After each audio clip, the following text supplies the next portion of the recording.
Pangeran Diponegoro adalah anak dari Sultan Hamengkubuwono III yang merupakan raja di Kesultanan Yogyakarta. Beliau lahir di Ngayogyakarta Hadiningrat pada tanggal 11 November tahun 1785. Nama asli Diponegoro adalah Bendara Raden Mas Ontowirya. Ibundanya adalah selir yang bernama Raden Ayu Mangkarawati yang berasal dari Pacitan, Jawa Timur. Semasa kecilnya, Pangeran Diponegoro juga kerap kali dipanggil Mustahar. Sadar karena kedudukannya sebagai anak seorang selir, Pangeran Diponegoro menolak keinginan Hamengkubuwono III untuk diangkat menjadi raja.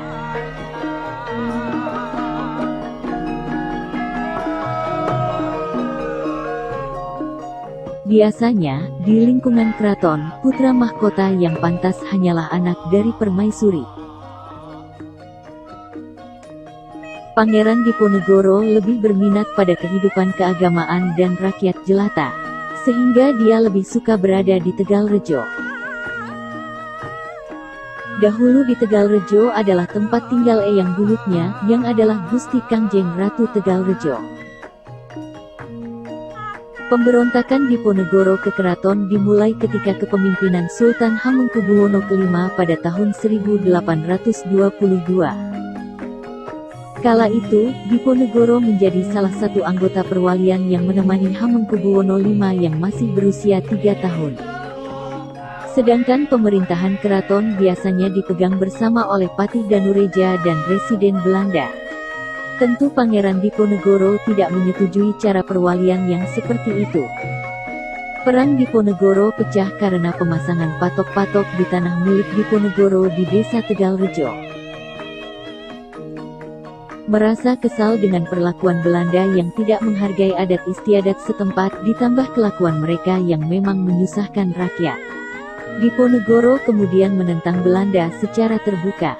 Hal ini didukung oleh simpati rakyat yang juga muak dengan sikap Belanda.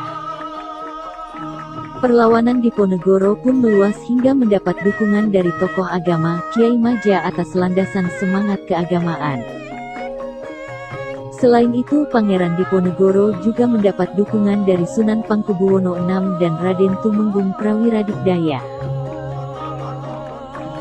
Sementara pihak Belanda terus mengupayakan penangkapan Pangeran Diponegoro, bahkan sampai melakukan sayembara dengan hadiah 50.000 gulden untuk siapa saja yang berhasil menangkap Diponegoro.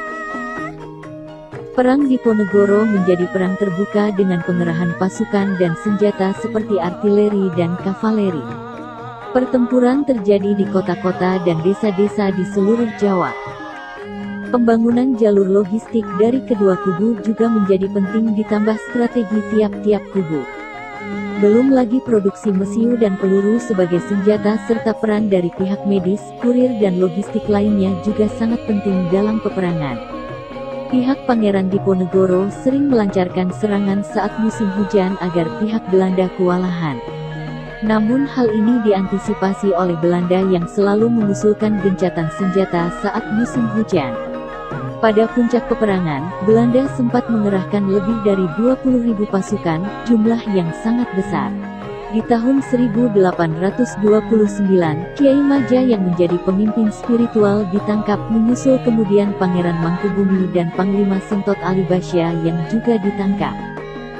Akhirnya pada tanggal 27 Maret tahun 1830, Pangeran Diponegoro disudutkan oleh pasukan Belanda yang dipimpin Jenderal De Kock. Diponegoro kemudian bersedia menyerahkan diri dengan syarat sisa anggotanya dilepaskan. Pangeran Diponegoro lalu ditangkap dan diasingkan ke Manado. Kemudian sempat dipindahkan ke Makassar hingga akhirnya beliau wafat di Benteng Rotterdam pada tanggal 8 Januari tahun 1855. Perang Diponegoro menjadi salah satu perang terbesar dalam sejarah perjuangan kemerdekaan Indonesia dengan cakupan wilayah luas dan jumlah pasukan yang juga besar. Korban yang ditimbulkan pun sangat banyak, diperkirakan lebih dari 200.000 dari kedua pihak serta